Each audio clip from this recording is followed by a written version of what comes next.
Welcome back, or welcome to Grateful and Full of Greatness. I'm your host, Mark Glicini. On this podcast, I sit down with guests who, in my opinion, live their lives with the pursuit of greatness in mind. This platform allows me to discuss and to explain strategies that go into reaching peak performance. This is episode 38. My guest is Rachael DeCecco. A member of the U.S. Lacrosse National Hall of Fame, Rachael was one of the best defenders to ever play the sport. In fact, she remains the only defender in the history of lacrosse to win the Tewaaraton Trophy, given to the nation's most outstanding player in the NCAA.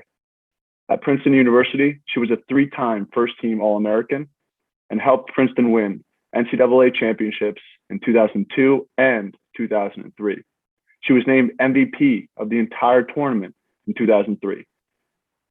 2 years later, she played for the U.S. World Cup team. Fast forward to now, she's the director of lacrosse product, the Premier Lacrosse League. Rachael played an integral role in launching the Women's Professional Lacrosse League and directed the Premier Lacrosse League Academy, which aims to foster youth development through training and education across the nation. From top athlete to captain, Hall of Fame award recipient to director, wife to mother of four kids, Rachael fundamentally leads by example. It's an absolute perfect fit for a guest on this podcast. Rachael, thanks so much for being here. Thank you for having me. I'm really excited. Well, it's wild for me as I prepare. I know I said that to you before we started. The list of accolades is hard to digest every single time. So accomplished at every level. I want to start by going back to chapters 1 and 2, if you could. What was it like growing up, and how did that help you find success early on? Yeah, absolutely. So I get most of my competitiveness from my dad. Picked up sports at an early age. So 5 or 6, started playing, t-ball, basketball, and immediately just fell in love with competing and trying to get better. And I have a great, super close relationship with my dad. So we watched a ton of sports together. We played a ton of sports together, like so many hours in the backyard, throwing a softball or playing basketball. And that's really where I think my love of sports came from, and truly the competitiveness and just my drive, because he's hard on me in a good way. So it was always about sort of elevating and getting better from a young age. And going along the thread of your dad, one of my favorite questions, and perhaps one of the main reasons I even started this podcast to begin with, was about the need for mentors, influences, coaches, parents. So I guess along the thread of your dad, who else were major influences for you as a young student athlete? I've been incredibly lucky to have just some great mentors and leaders. Most coaches, my high school field hockey coach, is a friend to this day. Just an incredible leader who could clearly loved us, but pushed us really hard. My college coaches, Chris Taylor, Patty Kennedy, Misty Holmes, just incredible women, I think, who really showed me about how to be the best possible people, but also how to get the most out of each one of their athletes. And I was just really lucky to have great coaches sort of throughout, from grade school all the way up through college. When I was starting the business that I run now, it was almost started as kind of like a mentorship. And then as I've learned more and more about sports psychology and more about training and nutrition, I've been a lot more specific about it. But I really like how you shared the idea of just making you the best possible person, because that's kind of one of the things that I can almost guarantee right from the start. All the accolades and successes and byproducts, I'm not in control of that. That's the whoever I'm working with's job to go after and go get. One of a friend of mine and one of the most successful volleyball coaches on the planet, Maria Nolan, I had her on this podcast. She wants her ladies to be quick and gutsy. So when you reflect back on your strengths as an athlete, what are those tangibles and or intangibles that you relied upon most? So I think I was blessed with speed, which is just something I think you're blessed with or you're not. So that I think immediately sort of set me apart, realizing I can run faster and get there quicker. And my dad loves to tell the story of, like, I was probably 6 years old and I hit a dribbler on the t-ball field and I got a home run, because he said you just kept running and you just kept, and they would throw it and you would beat them, and they would throw it and you would beat them. And he was like, that moment I thought, oh gosh, she is really competitive and she is going to be something. He said he just sort of remembered sort of that determination from an early age. I think some natural abilities that I have absolutely nothing to do with, but determination, I think, and grit. We get words at Princeton. Part of our tradition is we get a word assigned to us each year that we wear on our back that exemplifies what we bring to the team. So I had grit, I had risk, I had competitive, and then I had wrath, which was my favorite one. Just because it was this intensity and this sort of feeling that I was not going to stop no matter what it took. This book that comes to mind is by Benjamin Bloom, Developing Talent in Young People, and I would agree more or less on the speed side of things and reaction time. Something my father always pushed for me to think about was anticipatory and focusing on anticipation and knowing the play before it happens. He said he saw that in me at a very young age, just like you. And the reason why I brought up developing talent in young people is because one of the main points that makes at the end of the book is that things happen to evolve over time. And as you find more success, first you're given this, you're fostered a great, soil to grow up in and taught to love and have fun with what you're doing and find passion inside of it. And then one of the things that continues to find upticking in the performance is finding success at different levels. So when you say those things like determination, grit, wrath, intensity, do you feel that was kind of a culmination, or was it kind of something that you just had all the time? Really, that's what separated you at a young age, really early on, or did you develop it over time? I think a little bit of both. I think I had a pretty solid foundation of that. But as you kind of sort of get obstacles that pop up, whether it's making a team or not making a team or playing time or difficulties within games, I think that was a muscle that I was able to exercise and ultimately, got me to where I ended up in my career, having kind of gone through some of those challenges and using that base I had to really get stronger mentally and also fight through whatever the challenge was. That's the best. You just rephrased it as like a skill that you flex, because I don't think that gets talked about enough. You flex your muscles physically, but what about your resilience muscle? And a lot of what I've learned and that I guess have come to teach is about the psychological aspects of sport and life and remaining even keel in such volatile situations, which life is just so full of. It takes strategy, it takes time, it takes training. So as a deeper question to you, around adversity, hardship, the difficulty you talked about, and the setbacks, what events, stand out in your mind as the ones that help shape that resilience? I would say in high school, I think there's a couple of things. There's a dynamic of when you're a successful athlete and people maybe aren't as interested in you succeeding as they could be. So I dealt with a decent amount of just unkindness, I would say, or lack of kindness from people that just weren't supportive. And the harder I tried and the more success I found, sort of the more challenging it was. I think the biggest opportunity for me that I remember that was so painful, but when I look back, I think really caused me to find so much success in lacrosse is I walked onto the field hockey team in Princeton. I wasn't recruited to play, but she allowed me to walk on. And it was I clawed my way onto the field eventually. My freshman year, I think I maybe 10 seconds. And coming from high school, you're the best on the team. And it was like I was carrying the water and I didn't even take my warm-ups off all year and I knew it. And mentally, it wasn't the best scenario for just the coaching style was challenging for me. And I could have quit. I had lacrosse in the spring, but I didn't want to, and I knew I couldn't. I just couldn't give it up. So I found success in lacrosse pretty immediately at Princeton, which helped. But by my senior year on the field hockey team, I was a captain. I was one of our leading scorers. Seeing myself sort of fight through that, knowing it was not probable, and just sort of willing that to happen, to me is something I look back on with a lot of pride. I'm going to probe a little bit because I do love how you touched upon a coaching style that you couldn't thrive in, right? And I think that will lead us to the coaching styles that you did have in high school that you did thrive in. So that's what I want to probe on and ask you is, what was it about the aspect? You don't have to get too specific and use names per se, but I just think that the style that kind of maybe held you back in a way. Yeah, I think if for people that know me know that I'm a team person, I'm a relationship person, and I'm not interested in going somewhere by myself. Like individual success is great, but it doesn't like feed my soul the way sort of group success does. And I think you can have players be competitive with each other, but still keep the team in mind.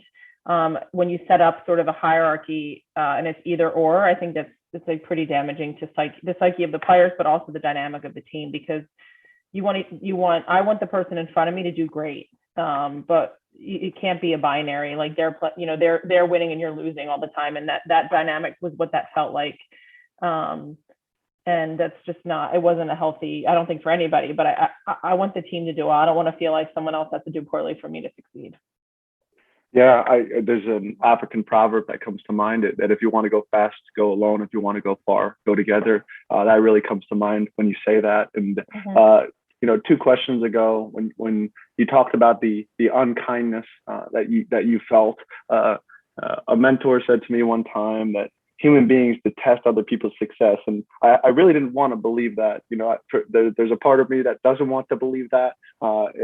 And then going inside of the coaching style that I asked you about that wasn't flourishing, let's just put it that way. I think it has some of that aspect where you either it's binary, it's black and white, it's either yes or no. And I don't think teams should be created in that way. It's very on a continuum. And then given a term in psychology, it's called verging, which means basking in reflective glory. And it actually means that if you, like you talked about, have success for those on your team, or maybe it's at Princeton and you have success, you want the other teams at Princeton to win as well, and you're not seeing that hierarchy that you were talking about, inter-squad or inter-university, that'll lead to more success in your own life. And I love that. And I'm trying to speak about verging a little bit more because it's contrary to your own success if you're wishing someone else ill will or unkindness that you were talking about. And I kind of want to go back, not necessarily to chapter 1 or 2, but maybe 3 or 4, and ask you, have you always had these high aspirations? Looking at your like the bio of you, it's like, wow, at every single level. So did those goals that come at a very young age, or when did you feel like you wanted to reach great heights? Was that a high school and middle school thing? It's a great question. I think, yes, early on, I wanted to be the best at whatever I did. So whatever that was, checkers, like racing my sisters down the street, riding my bike, anything. So I don't think I fully grasped the possibilities until high school. I was good in middle school and it's great. You're playing well, you're having fun, but until the recruitment process started, I didn't quite understand the opportunity. And it was different then. There was no club. So the coaches would quite literally come to watch you play in high school. So there wasn't so much talk around it. It was very individual, and it happened more in the sort of private area. It wasn't as public as it is now. And I think when I started having coaches come watch me and show interest, I was like, okay, this is what I want, and this is what I'm going to do. And it became a real dream. The best at what you did is really rippling to me, because I kind of, I remember being young and struggling with that kind of competitive fire, right? Either nuclear power plant or nuclear explosion. Yeah. So I kind of want to ask you, and for me, it came across as a silly little fortune cookie. That kind of was mind blowing to me. The fortune cookie message was, there's no greater mistake in life than that and being always right. And it was kind of like a wake up call for me. It's like, Mark, chill, every now and then. You don't have to win at every single thing. Scrabble against grandma does not matter as much, right? Yep. I kind of just want to ask you, when did you learn how to dial that in or control that and evolve that emotional control around your passion and will to win? I think I'm still perfecting it. One thing I say to my kids a lot, and I think I'm saying it to myself as much, is it's better to be kind than right. because oftentimes that, you can, even if you feel like when you're so intent on being right, it makes you not as kind as you can be. So you don't always have to prove it and show that you're right. So we use that a lot in our house because I have very competitive children as well. I think it just came with some emotional maturity and like it's relationships. So, when I got into high school and had great friendships, and then college, certainly, you just develop, that sort of understanding around like, we're better together doing this. I don't need to win against my teammate on this one. I mean, I'm going to, and I want to, but the emotional control around it was something that took time, I would say. Yeah, I would say it's an ongoing thing. And one of the things Dr. Christina Rosaria said, and that she learned, was to ask yourself this question when it comes to relationships: what's more important, to be right or to be happy? And I think that's a choice you have to make. And I love how you put it with kindness there. I want to ask you, inside of this kind of maturity or maturation, not only on like the will to win, but from childhood to high school, Princeton to Team USA, and all the way to now, what has changed and what has relatively stayed the same about Rachael DeCecco? My fire has I don't think changed. I'm still really competitive and determined. And if once I set my mind to something, it's going to be really hard for me to stop until I get there. So that's not changed. I think what's changed for me, I guess, probably post college, is just priorities of what I spend my time on and who I spend my time with. I think when you spend your life as an athlete, that was my identity. That's who I was. I think people still see me that way in some ways. And then it just ends because there was no place to play. So reshifting, like, who am I? What's important to me? I think that's probably changed a little bit of how I spend my time and who I interact with and what I'm focused on. But it just, the identity shift, I think, post World Cup, was interesting. Yeah, I think it's more than just interesting. I think you would agree. And I've studied inside of this idea of career transition and refraining from the word retirement, because I don't believe it exists.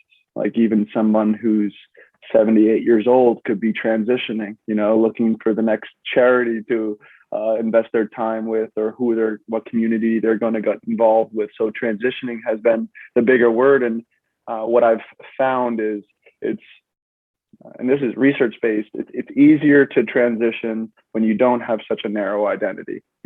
Yes, you're an athlete, but you're more than that. You're a sister, you're a brother, you're a friend, you're all these things. And I look to even have my clients write that down, like all the nouns you are, all the identities you are, because it really helps out. And when you have a bad day of lacrosse, it's okay, because you can go to 29 other identities and really check up and do well on those. And thank you for sharing that. I think the whole idea of your priorities at one chapter is totally going to be different, especially after you have 4 kids. So you brought up something earlier, briefly, the environment inside of high school versus club. Now, the environment around sports in America has been so hyper competitive at such a young age.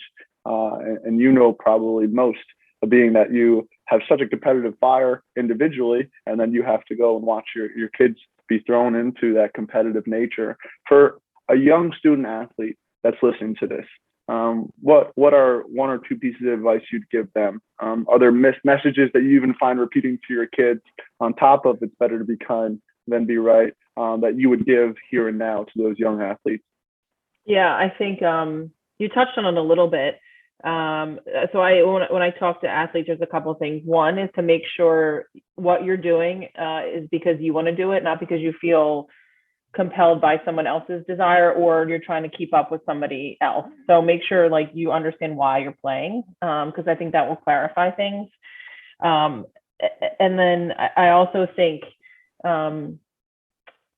the value of these kids goes so far beyond their stats. And I think as an athlete, that was one of the challenges I had post, I win a national championship, we get a silver medal, then I jump into healthcare. I'm running nursing homes, and I'm thinking, well, what value am I bringing to this now? Because I'm not sort of accomplishing these very tangible things. And the sports is great because you can say, there's a stat sheet, but like you are so much more than the stat sheet. And like with my kids, it's hard because I am competitive and I understand sports. So I want to give feedback, but my question is always like, did you have fun? Yes. What's your favorite part of the game? I love watching you play. And I have to really try because I want to say other things sometimes. But I've really trained myself because I don't want my kids to think that my emotions around them are tied to whatever happens on a field. And I think that's true for a lot of kids. I think it's a David Epstein idea inside of we tend to just put importance on the things we can measure rather than find the significance inside of the things that we can't. And that's one of the things that I hope the listeners to this podcast would feel the same way, that I really look to dig into the intangibles, right? And it's almost like I'm asking for your recipe to success in a little bit of ways, because it's not necessarily the step one, step two, right? Life is really intermingled in a lot of ways. So when I firmly agree in what you're talking about, like this idea of finding value in the intangibles, I think that's where the success really is. And I know I'll get to ask you that later about success, but I want to stay on the thread of advice because what I know you're filled with so much humility, but I think that there's at every level people could learn from you, Rach. So for one of the most interesting things about running this podcast has been the reach out from parents. Whether I just get these messages that I love what you're sharing in terms of development, leadership, and doing things the right way. So for a parent that's listening to this and looking to raise respectful, mature student athletes, you have 4 kids. What would you give to those parents of the young athletes? Saying this with no sarcasm, but truly advice. Like your success as a parent has nothing to do with your kid's success on the field. And I see a lot of parents so obsessed with their kid succeeding because they're wearing it as a badge of honor. My kid did this, he made this team, she made this team, she got this award. And it is because it's tangible, and you can say that. And you can go to the family party and is your kid the nice kid? That to me, and like you have to be comfortable in supporting your child for whomever they are. And it might not be, I have one of my children is not super into sports, and it was very humbling for me to have to accept that. But she is so much more than her athletic skills, and loving them for who they are, whether they play sports or not. And it's also not a reflection of you. And it's like people say, your kids are all great athletes, right? And like, no, and that's okay. Like, it's like this badge of honor. Like my kid being a great athlete, it has nothing to do with me. It doesn't. My kid being a good person has almost everything to do with me, or a lot to do with me. So that's sort of why, like, I try and reorient friends who are like worried about signing their kid up for every single thing. And like, are they falling behind? Are they good enough? Like, good enough for what? What's the end game here? Like, that's my question to them. What do you hope to get out of at the end?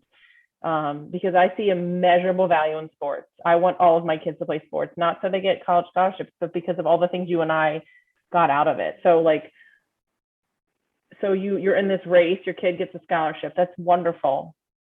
Now what? Like what's like, was that all of it? What is the point of all of it is really what I want to like push people on at the end of the day. One of the best psychologists on the planet, and very well known right now, is Jordan Peterson. And something that he says is that in order to be absolutely deadly, meaning just to be successful in life, you have to be extremely competent and you have to be reciprocal. And I thought that was interesting. It's like reciprocity is rarely talked about. And he goes into John Piaget's work on child development and games, and how we're not just playing one game, we're playing a series of games. And what it takes to win one game is different than winning a championship. And life is a series of championships. And I won't go down the thread. I want to talk about reciprocity for a second, because when I think about that, you'll win or lose inside of any sport event. You'll win or lose, and you're not even in control of that, right? But you are in control whether you're invited to play or not. And I think that is learned right from the sandbox all the way on out. And when you talked about, did you have fun? Were you kind? All those things, those are increasing the likelihood, the probability that you'll get invited to play. And in some of those games that you'll play, you might win, right? So I think the whole idea there is, how do we continue to foster, the young student athletes, and even if they're not an athlete, right? I oftentimes say sport is just a platform. Sport is a series of problem-solving events, right? And so you can go find that in art. It's the reason why I study all over cooking and chefs and all these other cool crafts, because there's a transitive property from one to the other. And I think the reciprocity thing really rippled to me because nobody talks about that, right? It doesn't matter whether you win or lose, it's how you play the game, right? The whole idea on that is reciprocity. It's like, were you kind? Can you still respect those? And the last question I have about advice would be advice, Rachel, to Rachel and the younger Rachel. And I know you brought up earlier priority shifting, but I want to ask you, say you're graduating from Princeton and you said it was a really interesting time when you had to walk away from lacrosse and embarking from life to school and sport. So what do you know now that you wish you knew then? This is going to be cliche, but it's so true to like live in that moment. I think when you're chasing championships or rings, you get so caught up. And our college coach, she had us read Thinking Body, Dancing Mind, which is all about the journey, not necessarily destination. And I think we just from a maturity standpoint, we sort of read it and sort of understood it. But now looking back, the moments in between the championships, the moments traveling on the bus, the moments in our dorm rooms, the moments now at each other's weddings and birthday parties, like those are the moments that mean the most. So, and those are journey moments. Those aren't destination moments. So I think I would say to really stop, and I try and do this now as a parent, just enjoy the ride and not necessarily like just where you're going. Mm-hmm. Yeah, and I know you said it's a cliche. One of the things I've said is the journey, the destination is the journey embraced unconditionally. And that's no small thing. To do it unconditionally is really difficult. To not live in the past or live in the future like we're working towards this. That's a really difficult thing. And I oftentimes, it's not, I guess it's not even a joke, it's true, but monks devote their whole life to becoming present. So there has to be some difficulty inside of it. When I was preparing for this, the word service came to mind. That word, when I was looking at your bio and then looking you up on the internet and preparing for it, what you're most proud of. Your husband was in the military. Your background of contribution at all levels is there. So where do you feel that comes from? Your desire to set such a great example of leadership and service. I think some of it is how I was raised to help others and like to think of others. I also think selfishly, that's where I find the most joy. Like when I get to help somebody, it gives me so much joy and so much back to me that I don't see why everybody wouldn't do that. I just inherently have so much fun helping people and building things together and just supporting others and however I can. So it's not hard for me because it's like it gives me more than it probably gives them. Yeah, well then I have to go into the word responsibility, right? A character coach of mine, episode 6 of this podcast, shared an idea with me, work-life harmony rather than work-life balance, meaning that there should be alignment, there should be an integration in all that you do, rather than working tirelessly to just react and manage and keep everything afloat.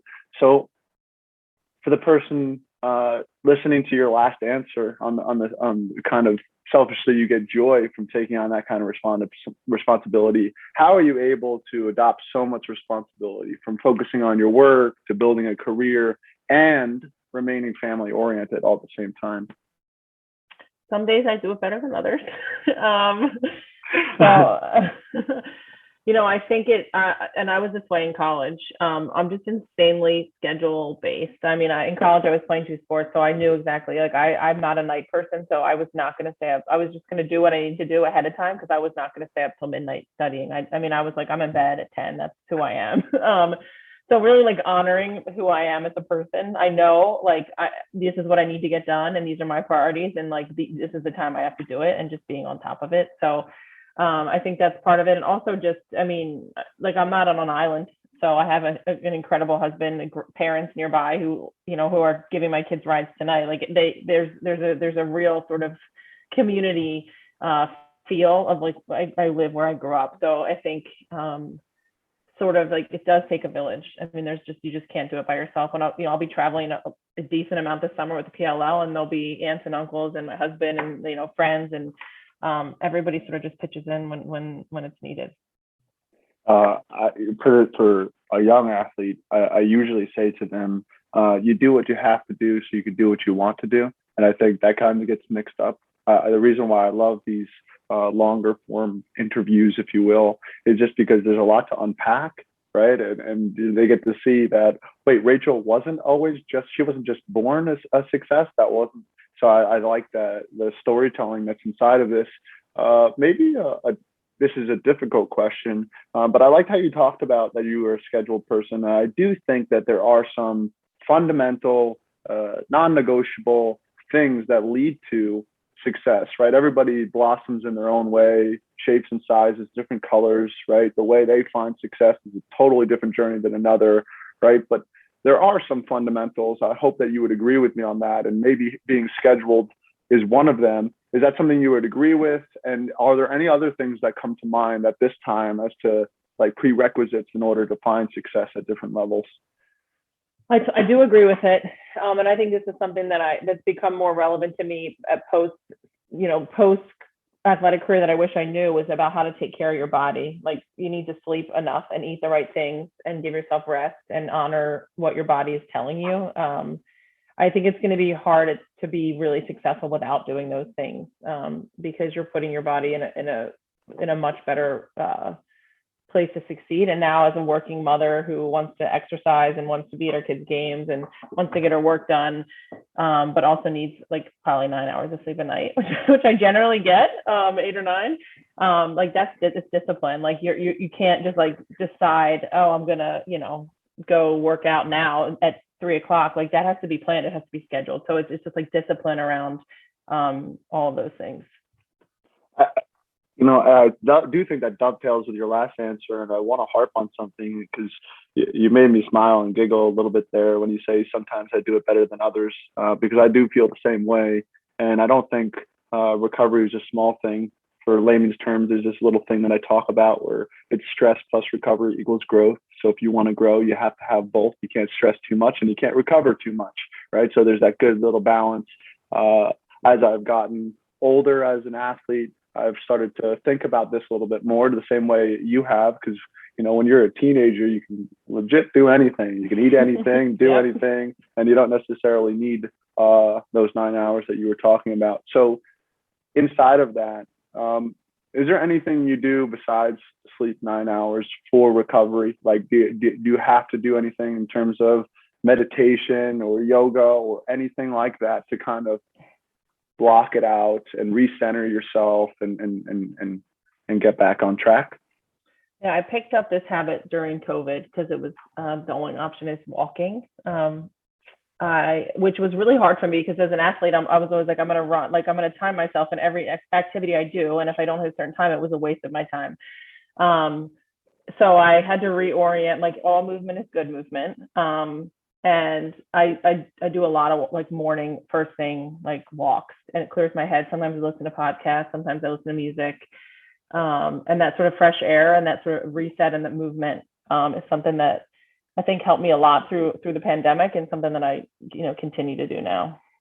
I look to pull apart what seems to be, to a lot of people, the esoteric idea of meditation. And someone gave you the definition that it's focus on what you're doing while you're doing it, And when you talk about walking, that's physical meditation. A little challenge I have for people is, could you go outside, walk outside your house and count your steps and see what number you're able to get to before your mind goes adrift? And that's mindfulness meditation. So now you're trying to stay aware of a number counting, and usually, and that's something you can train. Usually people can't get to a very high number right from the start. So there is a sort of progression to it.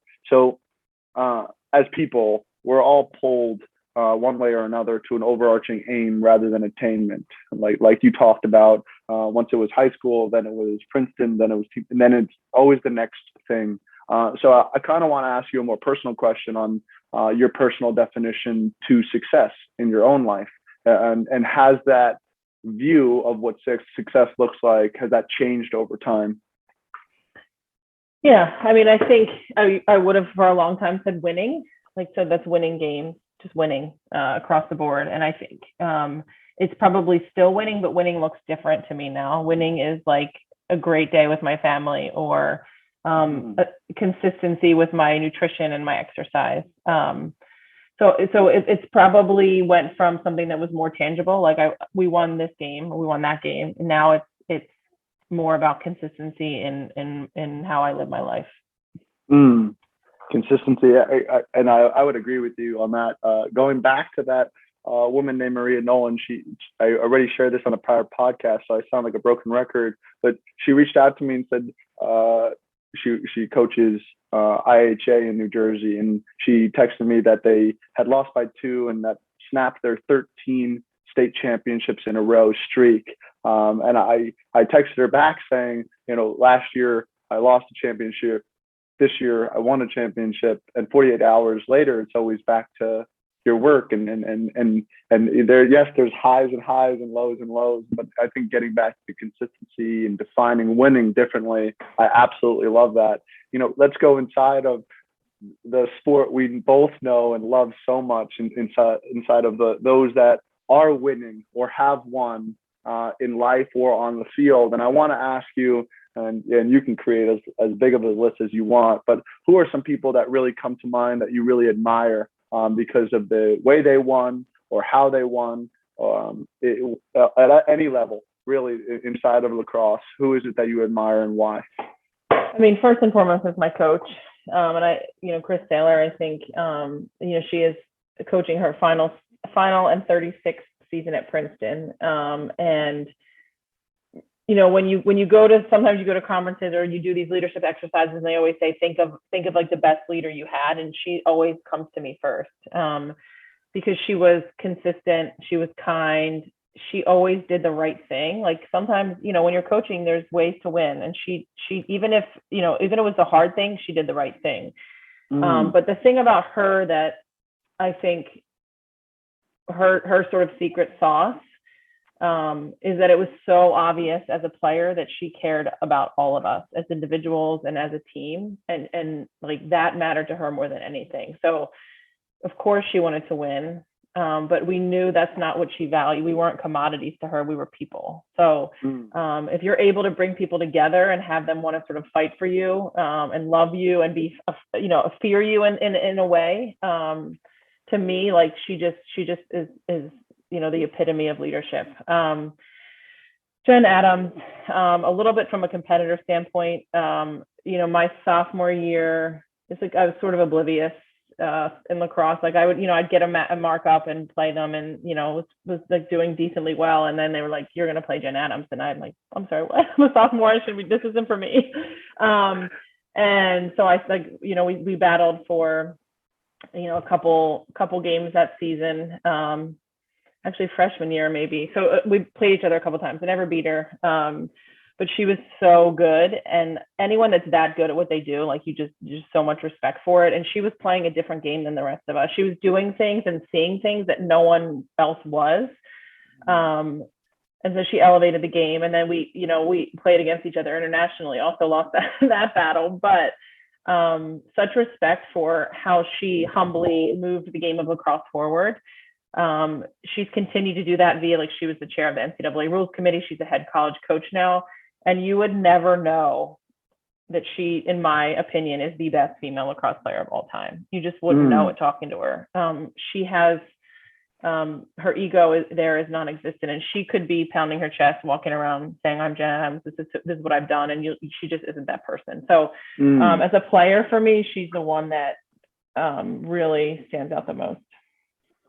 You did such a great job of explaining how Jen saw things that people didn't see, and she kind of took the game to another level. I do want to pull on the thread of your college coach and just ask for a story inside of that. That idea that shows how much she cared about you guys as individuals. Is there anything that comes to mind in that regard? Because I guess we're not done with the pieces of advice, but if there's a young coach listening to that, I think there's a beautiful strategy inside of that on how to be feared yet and have people pull on the same rope.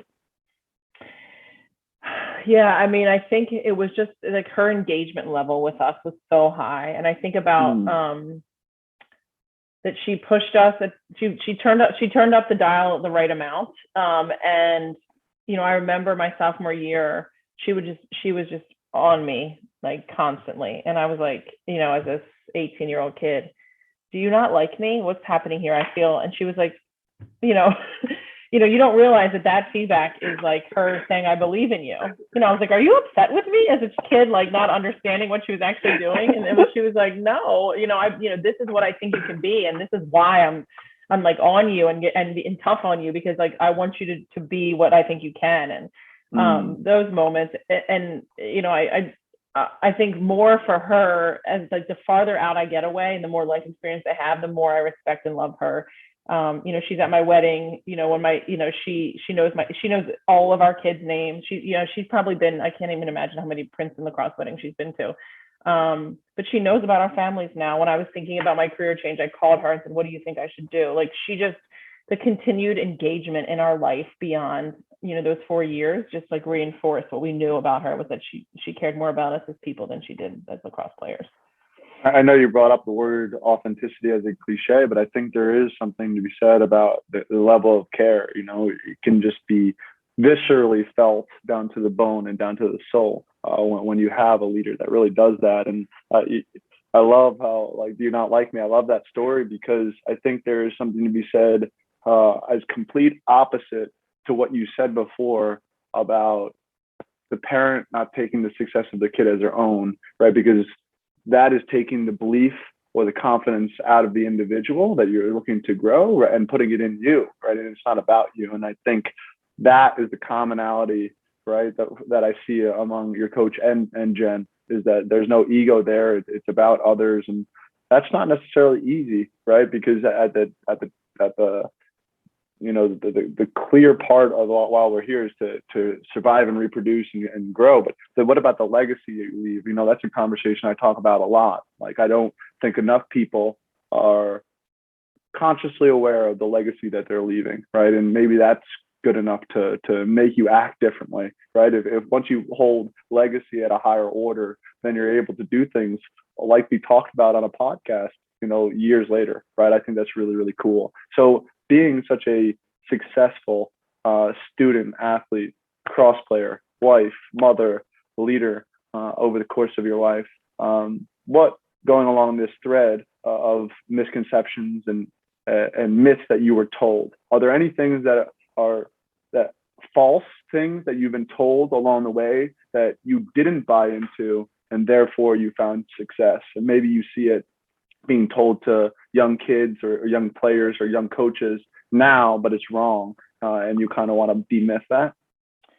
Yeah, I think sort of taking a sort of opposite approach that I think maybe people don't talk about enough, is that there's no hacks, there's no quick way. Like you're not, there's no like shortcut here. The path to success is hard work. And I think about my time in the backyard with my dad, and like, that's how I didn't realize it, but that's how I got better. And I say this to my kids, like, you can play on as many teams as you want, but if you're not getting to the backyard, having a catch or doing whatever, like, you won't elevate your natural abilities will take you but so far. so I think sort of the myth of like I can private lesson my way to success, or I can, select team my way to success. Like you can't. It's gonna take a lot of sort of individual hard work and consistency and drive. Like there's no way to sort of, it's not pay your way, but like pay your way to the pinnacle of success. So I have to ask you then, inside of that, what drives you day to day? Because it's not necessarily, we could talk about it all we want until we're long in the tooth, but it seems to me that there's not a lot of people that are willing to play in the backyard. I was looking at the documentary In Search of Greatness and hearing that Wayne Gretzky would always go to the backyard rather than the movies with his friends. I just wonder, I always am so curious as to where that comes from. So I have to ask you where that drive comes from.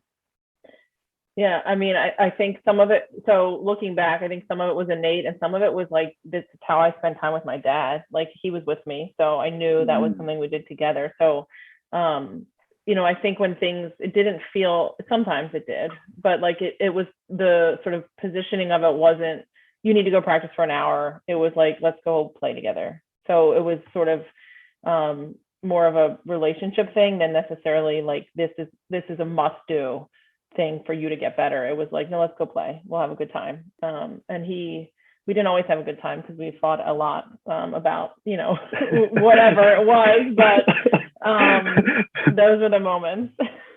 Yeah. It's always amazing to me, just staying on the relational thread one more time, because I know that was so important to you as you were going through bad coaching and good coaching, kind of the idea of the relationships that were built around it. So I just want to ask you a question inside of that relationship aspect of you. I know I already asked you on the service aspect, but not everybody is as other-centric as you, Rachel. So where do you think that comes? Can't all be innate, can it? No, I don't think so. So I think you get when you it's sort of like the whole idea of like giving versus getting presents. Although actually I like to get presents more than, well, maybe not. I'd like to get presents. So that might be gifts are one of my love languages. But I think I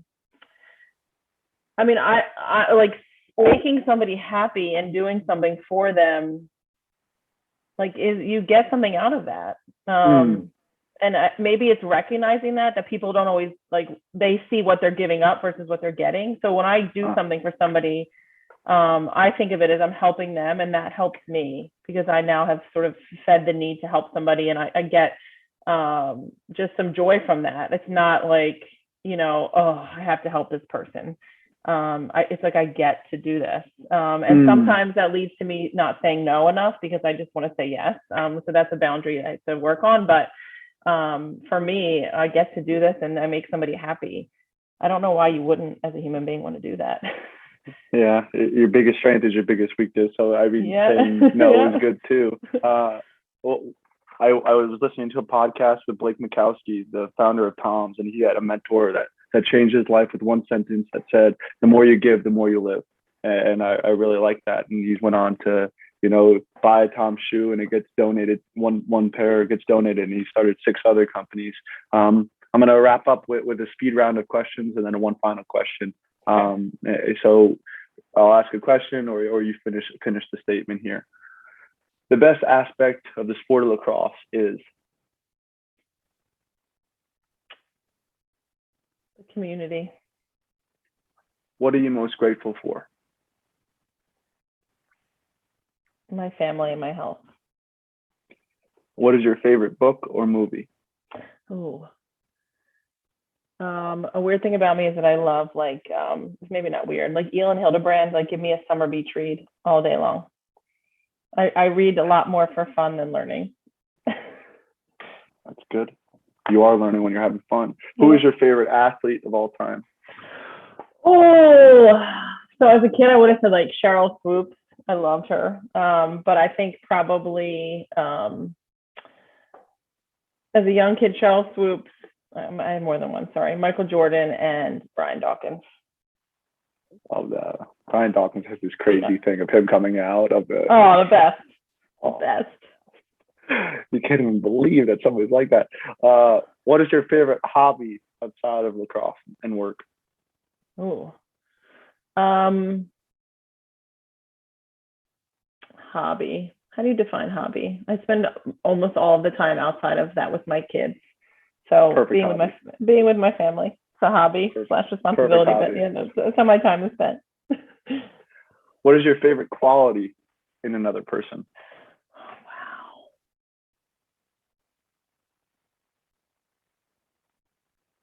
Wow. Authenticity.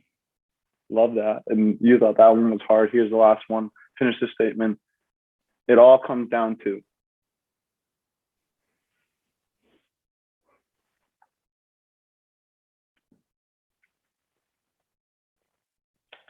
It all